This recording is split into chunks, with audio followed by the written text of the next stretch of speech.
Le Bureau des légendes avec Eddy Baifar. Avec le soutien de Val d'Or, l'authentique raclette valaisanne AOP au lait cru, affinée avec passion par Crémeau.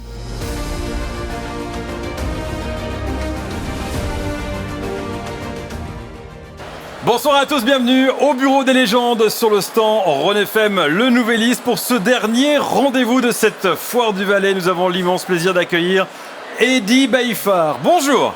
Salut Sébastien. Eddy, vous êtes la légende de la raclette. Paraît-il. Ça vous va bien ce titre-là? Ça me va très bien. Mais c'est le fromage la légende, c'est pas moi. Ah, il faut racler. Ah, il faut racler, oui. Bon, et ça vous savez faire. Avant de rentrer dans le détail de l'émission, on va faire plus ample connaissance avec vous. Je vous laisse en compagnie de JB. Bonjour JB. Bonjour Sébastien, bonjour Eddy. Salut JB. 65e foire du Valais, 65 secondes durant lesquelles il pose un maximum de questions. Vous êtes prêt Eddy? Fin prêt. Eddy, on est à la télé, il va falloir arrêter de dire bonjour à tout le monde. Allez, on y va Eddy. Eddy, quel est votre nom? Eddy. Votre lieu de naissance? Lieu de naissance, Bruson. Votre profession? Fromager. Si vous n'étiez pas fromager, vous auriez voulu faire un autre métier? Fromager. C'est quoi votre fromage préféré Eddy? Le gruyère AOP d'alpage. Précis. Le pire fromage, c'est quoi? Le pire fromage, la vache qui rit. Oui, le meilleur moment pour manger du fromage? Il n'y a pas de meilleur moment, c'est tous les temps le meilleur moment. Une belle phrase. C'est quoi votre plus grand rêve Eddy? Le plus grand rêve, ce serait de devenir un aigle. Faire le tour des alpages, regarder ce que les vaches bouffent, choisir les fromages en fonction des herbages. Incroyable. Est-ce que ça vous a déjà venu à l'idée de manger une raclonnette? Alors, ça m'arrive, mais c'est vraiment un accident. Combien de raclettes on peut faire avec une demi-meule? 35. Vous dites foire ou comptoir? Moi, je dis toujours le comptoir parce que c'est la légende, c'est le comptoir. Et on termine avec cette question. Pour vous, la raclette en un mot, Eddy? J'ai pas compris. La raclette en un mot. La raclette en un mot, c'est le partage, la convivialité, la joie de vivre et l'amour. Eh bien, c'est parfait. Merci beaucoup. Ça fait beaucoup de mots. Hein. Oui, c'est plein de fois un mot. JB, je te laisse aller faire ton micro-trottoir dans la foire. Eddy Baifar, le principe de l'émission, il est assez simple. On va sur Internet, on tape votre nom et votre prénom, et puis on regarde les photos qu'il y a. Ok. Ouais. Vous avez déjà fait ça? Non. Ah. Alors, Johanna Dayer, que vous connaissez, qui était avec nous en début de semaine, lorsqu'on va sur Internet, c'est impossible de la trouver sans un verre d'alcool à la main. D'accord. Vous, c'est quasi impossible de vous trouver sans un fromage à la main. Ça m'étonne pas. La première qu'on a choisie, c'est celle-ci. Ah, bravo. Elle est plutôt pas mal, celle-là. Voilà, ça c'est dans ma cave d'affinage à Bruson. C'est tout vous, ça? C'est moi. Là, c'est mon royaume. C'est là que j'aime être. Parce que les réseaux ne passent pas. Pas de natel. Et là, c'est le bonheur. Tu vois l'évolution de tes meules. Tu arrives à vivre avec tes fromages. C'est plein de bactéries, de moisissures. Et c'est le bonheur. Aujourd'hui, vous êtes incontournable dans le monde de la raclette. On parlait de légende, c'est pas usurpé comme titre. À quel moment ça a été le déclic? Vous êtes devenu cette personnalité identifiée à la raclette? Alors, je pense que c'est en 2015, quand j'ai représenté la Suisse à l'Expo universelle de Milan. C'est moi qui faisais la raclette au pavillon suisse. Et c'est un événement qui a été très médiatisé. Et je crois que c'est à partir de ce moment-là que c'est vraiment parti, quoi. Vous avez surfé un peu sur le truc? Vous avez utilisé cette image? Moi, je suis naturel, tu vois. Je suis comme les fromages, je m'affine, je m'en fous un peu. Mais en même temps, vous êtes partout tout le temps. Voilà, parce que je sais pas dire non, et puis je suis partout, voilà. Mais ça vous va bien? Vous n'avez pas envie de décrocher parfois? Non, parce qu'il y a tout qui me plaît, hein. Il n'y a pas un jour que je me lève et puis que je me dis aujourd'hui, ça me fait chier d'aller au boulot. J'apprécie tous les jours de ma vie. C'est quand même du bonheur, ça, bien. Alors, c'est du bonheur. Vous êtes aujourd'hui plus représentant, star de la raclette que véritablement fromager ou encore un peu Alors, fromager? le métier de fromager me manque, ça, c'est sûr. J'aime encore mettre la main à la pâte, mais j'ai plus le physique pour ça depuis mon accident de 2012. Mais quand je peux aller donner un coup de main à mon fils, participer un petit moment à la fabrication, c'est ce qui me manque le plus. Cet accident, vous en parlez assez régulièrement. Ouais. Il a changé votre vie. Il a bouleversé ma vie. Mais bon, après, j'ai eu de la chance d'avoir Air Glacé qui m'a sauvé la peau, la Souva, l'entourage familial, et c'est comme ça que je suis encore ici, quoi. Mais à ce moment-là, vous pensiez un jour devenir ce que vous êtes aujourd'hui? Pas du tout. Pas du tout. Moi, je savais pas ce que j'allais devenir. Hein. Le lendemain de l'accident, j'ai dit... je me voyais foutu. On m'avait même dit que j'allais plus jamais marcher. Et puis, j'ai dit ça, c'est pas connaître les têtus de Valaisans ici, les têtus de Bagnard, comme on dit chez nous. Vous avez jamais pensé à abandonner, à baisser les bras? Non, alors j'ai appris que de chaque événement, tant dramatique soit-il, il fallait tirer que le bénéfice, et puis c'est ce que j'ai fait. Même chose avec le Covid, hein. On pouvait baisser les bras puis se laisser aller. Ben non, il a fallu innover, inventer, trouver des combines, sortir la tête de l'eau, et puis il faut apprendre à nager, hein, c'est tout. Quand vous dites le métier de fromager me manque, qu'est-ce qui vous manque? Parce que c'est physique quand même. C'est physique, mais le contact avec la matière première, avec les producteurs de lait, avec justement les caves d'affinage, c'est ce qui me manque le plus. Aujourd'hui, vous avez juste droit aux produits finis alors? Alors moi, j'affine encore. Hein. J'ai repris la cave d'affinage de Champ-Sec. Et là, c'est très intéressant parce qu'on fait le tour des alpages. On sélectionne les fromages. T'en prends 20 par-ci, 50 par-là. Tu les affines et puis quand ils sont au top, tu les mets en marché ou je les racle dans les manifestations. Et c'est que du bonheur. Autre photo, celle-ci. Elle est belle, celle-là. Hein? Alors celle-là, elle est belle. C'est quelques heures avant le lancement des festivités de la plus grande raclette du monde. Voilà. Ça, c'est un peu ma fierté. Ouais. Les Français qui vous ont titillé, hein, ils vous ont un peu piqué, là. Ah oui, alors ça, c'est... Alors, c'est comme je dis, à un Français, faut jamais dire qu'il fait faux. Mais quand il vient chez toi, tu lui montres comment faire juste. Puis c'est ce qu'on a fait. Ça s'est fait, et c'est un peu à votre image, ça s'est fait dans la convivialité, la sympathie et l'amitié. Exactement. Moi, je voulais pas de guerre. Quand il y a eu ce record du monde de la raclonnette à Saint-Étienne, les médias ont vu ce que j'avais écrit sur les réseaux sociaux. J'ai argumenté en disant que c'était pas le championnat du monde de la raclette, mais bel et bien de la raclonnette. Et les médias se sont emparés de l'histoire et ils voulaient nous faire monter un peu en mayonnaise pour qu'on crée une guerre. Puis j'ai dit, les guerres, c'est l'affaire de Poutine, c'est pas mon job. Moi, j'invite les organisateurs de Saint-Étienne à venir chez moi pour voir ce que c'est qu'une vraie raclette. Et c'est ce que j'ai fait. Ils ont accepté mon invitation. C'était tout en notre honneur. Hein. Ils ont appris à racler. Ils ont vu ce que c'était que du vrai fromage, la vraie raclette. Et après, on leur a montré, grâce à MyExpo, ce que c'était qu'une raclette géante. La plus grande raclette du monde. Je ne sais pas si vous le savez, mais ça montre peut-être à quel point vous étiez incontournable. L'événement, la date a été fixée aussi un peu en fonction de votre agenda. Exactement. Il a fallu jongler avec les dates parce que je suis tout le temps pris à gauche, à droite avec ces raclettes. Il y a des trucs que je ne peux pas annuler ou bien refuser. Et merci à Samuel Bonvin d'avoir composé avec mon agenda. Vous êtes maintenant un fromager qui fait des selfies, des photos. Vous êtes... Quand vous traversez la foire, vous prenez 1 heure pour passer d'un stand à l'autre. Vous êtes un peu le Christian Constantin de la raclette. Ouais. C'est un peu ça. Là, aujourd'hui, j'ai raclé pour le garage olympique. Oui. Mais je crois que je suis au 62 millième selfie. Oui. J'ai fait plus de selfies que de raclette. Vous ressentez ça comment? Quand on sait qu'on vend 5 francs une raclette, si j'avais vendu 5 francs de selfie depuis le record du monde, je crois que je pourrais racheter le centre sportif de Verbier. C'est pas mal comme image. On va partir maintenant, si vous le voulez bien, dans la Foire du Valais, retrouver JB et son micro-trottoir. Foire au comptoir. C'est mon tour désormais d'aller me balader ici à la Foire du Valais pour questionner les gens au sujet d'Eddie Baïfar. On verra si c'est vraiment le roi de la raclette. Alors toi tu dis quoi, Foire du Valais ou comptoir? Moi je dis comptoir. Tu dis comptoir, à l'ancienne. À l'ancienne, je sais pas, mais ça, chez les jeunes ça se dit comptoir. Oui ça se dit. Moi je dis comptoir. Ah, moi je dis plus comptoir. Comptoir. Comptoir, ouais. Comme les anciens. Comme les anciens, ouais. Ah bah comptoir. Tu dis comptoir. Ah bien sûr. On a Eddie Baïfar sur le plateau. T'as déjà goûté une raclette toi? T'es team raclette ou t'es team raclonnette? Raclette. Raclette. Raclette. Ah bah team raclette, hein.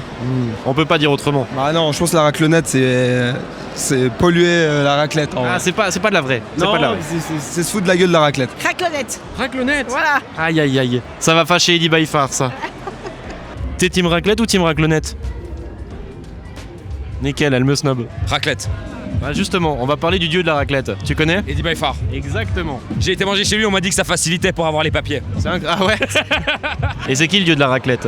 Eddie Baifar. Justement. Mon grand copain. On va parler de fromage avec le dieu de la raclette. Ah oui, Eddie Baifar. Exactement. Tu veux aller manger un truc vers Eddie Baifar? Il fait des bonnes raclettes.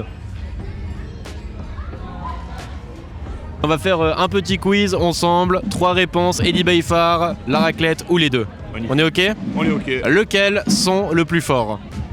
Bah les deux, Eddie deux. Baifar et la raclette, bien sûr. Ah bah les deux. Les deux. Non, allez, c'est Eddie. Eddie.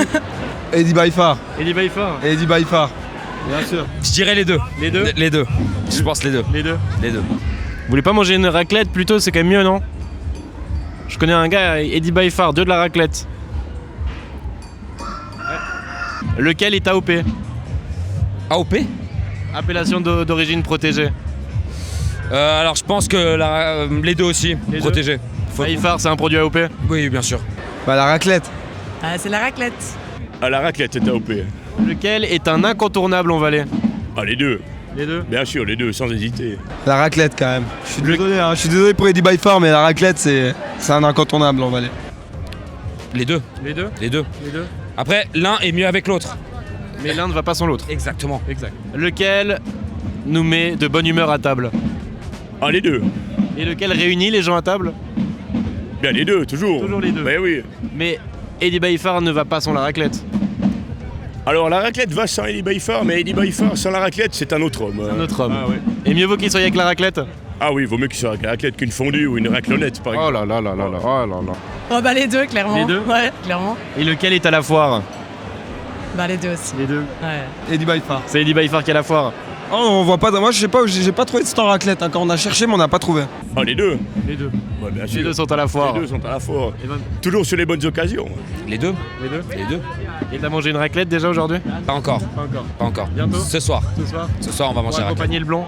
Toujours. On dit beaucoup qu'Eddie c'est un amoureux de la raclette, mais c'est pas que ça. J'ai une petite info à vous donner. C'est aussi un ingénieur. Il a travaillé sur un roboclette. C'est un robot qui racle. Incroyable. Merci JB, Eddie Baifar qui est toujours avec nous, ça se passe bien? Extra. Bon, autre photo. Ah. Là encore, la police fait une raclette, vous êtes là.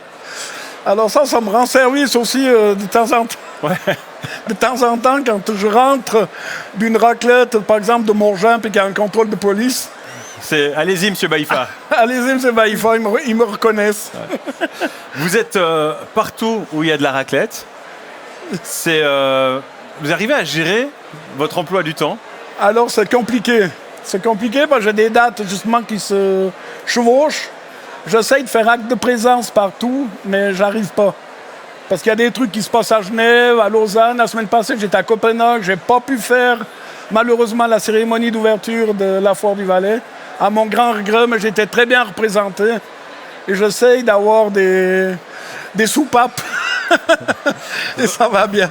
Votre agenda, vous le gérez comment? Via Teams, Outlook? Alors, shit. Ah, l'informatique et vous, ça fait deux? Ouais, ça fait deux. Je suis plus à l'aise avec la machine à traire, le four à raclette qu'avec l'ordinateur. Il y a des jours où vous n'êtes pas derrière un four à raclette? C'est assez rare, hein. Très rare, très rare. Et puis si je suis un jour sans mon four à raclette, je suis malheureux. Ouais. Et combien de jours par année vous ne mangez pas de raclette? Jamais. Je déjeune à la raclette. Le matin, je me lève, un bout de fromage, un pain de seigle AOP du Valais, et tout va bien. J'ai rien besoin d'autre. Votre truc, Eddie Baifar, pour le cholestérol, c'est quoi? Je connais pas, c'est qui ça? En fait, le cholestérol, tant qu'on le contrôle pas, on n'en a pas. On n'en a pas, ouais. Alors, j'ai un peu de diabète, Ouais, qui est soi-disant sous contrôle, mais c'est pas la faute à la raclette. mais ça n'a rien à voir. Hein. Ouais. Et puis le cholestérol, on contrôle pas. Je pense que l'eau de Bruson est beaucoup trop riche. C'est ça, cette fameuse eau de Bruson. Vous le disiez tout à l'heure, vous ne savez pas dire non. Alors c'est vrai que c'est mon gros défaut. J'aime pas faire de la peine aux gens, alors j'ai de la peine à leur dire non.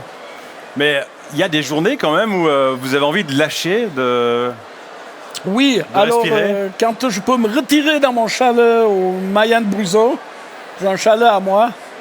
Quand je suis là-haut, tranquille, j'aime bien avoir la paix. J'essaie de décrocher mon téléphone, de me cacher un peu, parce que quand ils voient ma bagnole, ben forcément, ils voient la voiture à Eddie, c'est synonyme d'apéro. Hein. Alors, je dois planquer la bagnole, et puis je me fume un bon cigare, je vais faire un petit tour en montagne. Encore dernièrement, quand je suis arrivé de Copenhague, la première chose que j'ai fait, je ne me suis pas arrêté à Bruzon. J'ai filé au Mayen de Bruzon dans mon chalet. Je suis allé faire un tour en pied en forêt, j'ai entendu le brame des cerfs, j'ai dit mais c'est quand même le bonheur. À 8h le matin, tu es à l'aéroport de Copenhague, et à 17h l'après-midi, tu es au sommet de la Pasée, à 2250 mètres d'altitude, et tu entends crier les cerfs. Ça, c'est votre vie, Alors, passer ça, de l'un à l'autre. C'est des moments qui sont beaucoup trop rares, malheureusement, mais que j'apprécie énormément. Eddie Baifar, on va passer maintenant à l'interview légendaire. L'interview légendaire de Eddie Baifar. Eddie Baifar, le bagne 4. Il est pas mal celui-là. Hein. Il est top.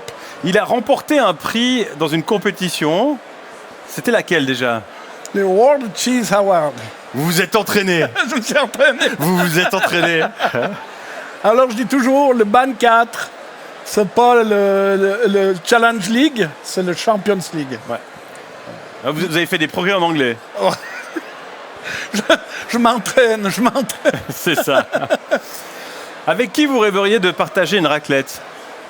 Alors, j'aurais bien aimé partager une bonne raclette avec Jacques Brel. Ok. Mais là, c'est pas possible. Mais là, c'est pas possible. Quelqu'un avec qui ce serait possible? Alors, René Prêtre, j'aurais bien aimé partager une... Qui était là lundi. Qui était là lundi. J'ai écouté son émission, votre émission. Mais c'est une personnalité que j'estime beaucoup. Et puis, j'aurais bien aimé partager une raclette avec lui. Mais vous avez C'est pas foutu. Avec lui, Non. c'est encore possible. Alors qu'avec Jacques Brel, ben, c'est foutu. Hein. Ouais, ce Jacques Brel, là, je veux pas être mauvaise langue, mais c'est raté.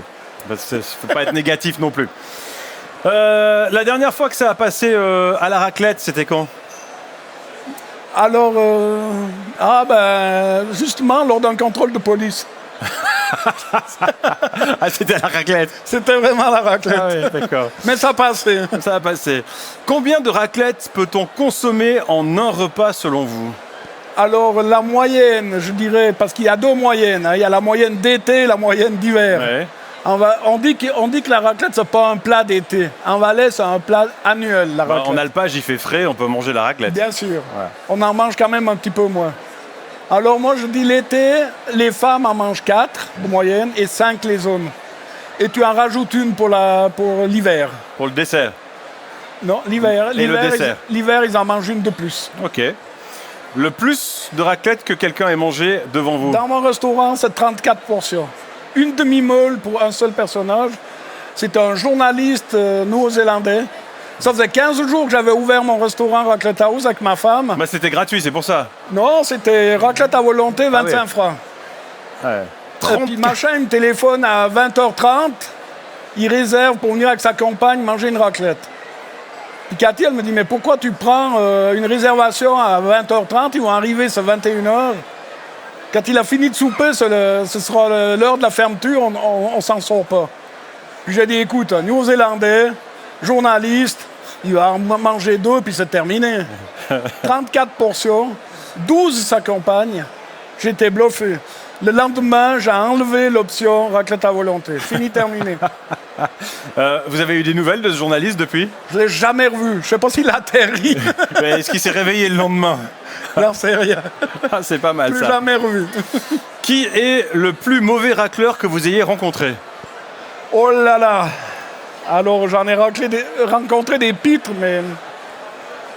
mais là, à chaud comme ça, ça me vient pas. Il n'y en a pas un qui vous a marqué plus qu'un autre? Non, non. Avec une raclette et une patate dans la bouche, l'accent anglais, ça va mieux?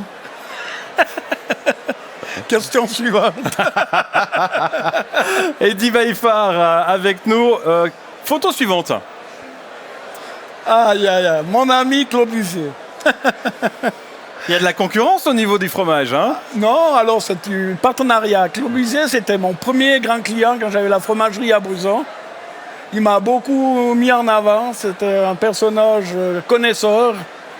Alors lui, il est incroyable parce qu'il connaît tous les fromages du monde. Hein. Il est intéressant. Je le suis sur TikTok. Hein. Et même maintenant, j'apprends encore des trucs sur les fromages étrangers. Ça me fait toujours plaisir de le rencontrer. On a au programme une visite d'alpage l'année prochaine. On va faire ensemble. Du côté de l'Étiva, on a des amis en commun. Et j'ai partagé un repas avec lui il n'y a pas si longtemps que ça. Alors moi, ce que je retiens de ce que vous venez de dire, c'est que vous avez TikTok. J'ai TikTok. Il y a le compte « Je suis Eddy ». Alors, c'est beaucoup mon fiston qui s'occupe de... Comment t'appelles Amsterdam. Instagram. Instagram, voilà. Alors, c'est lui qui s'occupe d'Instagram. Et vous faites des stories et On fait des stories, il partage. Moi, je like. Ouais. Ah, vous êtes hyper jeunes. Hyper jeunes. Vous likez. Claude Luisier qui a réussi à se faire une communauté incroyable. Voilà. C'est impressionnant ce qu'il a réussi à faire. C'est fantastique. Fantastique, il a un aura incroyable à travers le monde. Hein. Même au Japon, ouais. Même à Copenhague, l'autre jour, il y a un Danois qui a un chalet à Verbier, mais qui m'a parlé de Claude Luisier. J'ai dit, c'est incroyable, même à l'autre bout de la planète, ils connaissent Claude Luisier. Et il est un peu à l'opposé de vous quand même, beaucoup plus réservé peut-être. Il est plus réservé, il est moins festif. C'est vrai? Il est plus raisonnable. Ah, c'est ça, il est raisonnable. La suite, les 10, 20 prochaines années, Eddy Baïfar, vous les voyez comment? Alors, moi, j'arrive gentiment à la retraite. Hein. Je viens de prendre mes 62 ans. Et puis là, on a un joli projet avec la Maison de la Raclette à Bruzon. Là où j'ai maintenant le Raclette House avec ma femme. On va le transformer en musée de la raclette. C'est un magnifique projet, mais c'est le projet du futur, c'est le projet de nos enfants. Ce sera vraiment un lieu emblématique pour apprendre à faire le fromage aux jeunes générations qui n'ont plus la réalité des choses. Là, ils auront accès avec la matière première, ils auront accès avec le feu sous le chaudron de cuivre. Et c'est vraiment ça qu'on veut développer, faire un musée interactif avec le Raclette House intégré. Ce sera certainement pas moi qui vais l'exploiter vu que je suis en fin de carrière. Mais j'enregistrerai l'ambassadeur et puis le prophète. Et je me réjouis de voir les jeunes générations se passionner comme je suis passionné moi pour ce magnifique produit. La retraite, vous y pensez ou il n'y aura pas de retraite? Non, alors surtout pas. Elle a le vent en poupe. Mais tant qu'il y a de la production, tant que des producteurs existeront, il y aura de la raclette. Mais il faut vraiment encourager les jeunes à reprendre des exploitations. Et des fromagers, ça devient de plus en plus compliqué à trouver des jeunes qui veulent se former. Et c'est ça le danger. Alors pour les motiver, il faut arrêter de leur mettre des entraves avec des règles, des règlements, des lois, des normes. Ça devient insupportable pour ces jeunes. Et puis voilà, il faut les encourager à reprendre ces magnifiques métiers de la terre et ces métiers de bouche qui sont vraiment passionnants et puis qui ont beaucoup d'avenir. Mais il faut y croire et puis il faut aimer ce qu'on fait. Eddy Baïfar, on arrive déjà au terme de l'émission. On va appeler JB qui a suivi tout ça depuis les coulisses et qui vient faire son débrief. Le débrief foiré de JB. Alors cette émission, JB. Cette émission était formidable. Cette émission était formidable. Bon, Eddy, brûlons la glace tout de suite. Vous êtes un chouette type, vous êtes même extra, comme vous dites, et on a vraiment pris plaisir de faire cette émission avec vous. De ce que j'ai compris, Eddy, petit, vous êtes tombé dans une marmite de fromage, vous allez adorer ça. Le fromage, c'est votre dada, et vous êtes comme le fromage, vous vous affinez avec le temps. Si vous ne voyez pas un four à raclette au moins une fois par jour, vous êtes triste. C'est pas pour rien qu'on vous surnomme le pape de la raclette, avec un sanctuaire à vous, le Raclette House. D'ailleurs, quand on parle de raclette, Eddy, il ne faut surtout pas vous chercher sur ce sujet. Comme on l'a évoqué, il y a des Français qui ont essayé en faisant un record de raclonnette. Quelle honte! Je suis d'accord avec vous, la raclonnette c'est nul. Vous vous êtes dit, ils sont fous ces Gaulois. Vous avez donc montré comment on fait une vraie raclette en proposant des raclettes, des vrais de vrais. Et vous avez battu un record de la plus grande raclette du monde. Bien joué, Eddy. Vous faites à présent plus de selfies que de raclette. Eddy, votre prénom à l'envers, ça fait idée. Et des idées, vous allez en avoir parce que vous êtes un peu le Elon Musk de Bruzon, de la raclette, puisque vous aussi, vous avez créé des robots. On les appelle des roboclettes. C'est un mélange de robots et de raclette, comme son nom l'indique. Et ces roboclettes sont les seuls à savoir reproduire votre gestuelle au moment de racler. J'ai vu quelques images. C'est en gros une reproduction de bras qui fait des va-et-vient sur des demi-meules. C'était une phrase à risque. Ah oui, vous avez aussi dit que vous aimeriez être un aigle et que vous avez un compte TikTok et Amstramgram. Eddy Byfar, ambassadeur de raclette, image valaisanne et internationale de ce plat. Vous êtes, Eddy, un produit AOP du Valais, une légende sympathique et chaleureuse avec qui on a envie de passer un bon moment. C'est en tout cas ce que j'ai retenu de l'émission, Eddy. Mais quel honneur, merci. Un plaisir. Le Elon Musk de la raclette. Je rougis. Oui. Eddy Byfar, merci beaucoup. Mais c'était un plaisir de partager ce moment avec vous. Merci à vous. Et puis plein de réussite à vous et à vos projets. Ben voilà, on Et essaye d'avancer. Bon appétit, je pense. Alors maintenant, je vais me taper une bonne raclette Mais ça m'étonne pas. avec un petit fendant. Ça, c'est bon, ça. Je vous invite. On arrive. Eddy Byfar, merci à vous toutes et tous d'avoir suivi cette émission. C'est la fin de cette aventure du Bureau des légendes ici à la Foire du Valais. Merci d'être fidèles à Rhône TV. Merci à toutes les équipes qui nous ont permis de réaliser ce beau projet. Et à bientôt pour de nouvelles aventures. Au revoir.